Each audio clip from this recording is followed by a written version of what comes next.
দেখুন প্লাস্টিক দেখুন, ঠিক আছে, ভর্তি প্লাস্টিক পুকুরে। এই পানা হয়েছিল, পানার মধ্যে ছুঁড়ে ছুঁড়ে ভর্তি করে দিয়েছে প্লাস্টিক,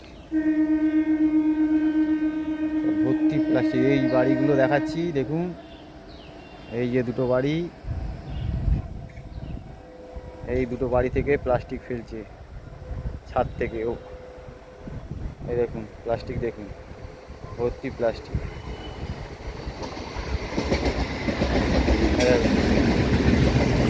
বুঝলেন, নোংরা দেখুন, বোতল প্লাস্টিক, মদের বোতল, মাছের বোতল প্লাস্টিক। এই দেখুন মদের বোতল সব ফেলে ফেলে ফেলে ফেলে ভর্তি করে দিচ্ছে। এই দেখুন বাচ্চাদের হাগিস, এই তুলেছি আমি। এই দেখুন পুরো প্লাস্টিক,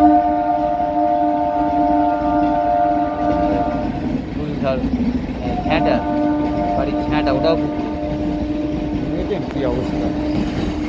এই দেখুন পানা হয়েছে, একটুখানি পানা জমেছে, ওর মধ্যে পানার মধ্যে পুরো প্লাস্টিক গুলো ভর্তি করে দিয়েছি। কী বলবেন বলুন। আমি চেষ্টা করছি পুকুরটাকে পরিষ্কার রাখা, যায় না কতদিন রাখতে পারবো।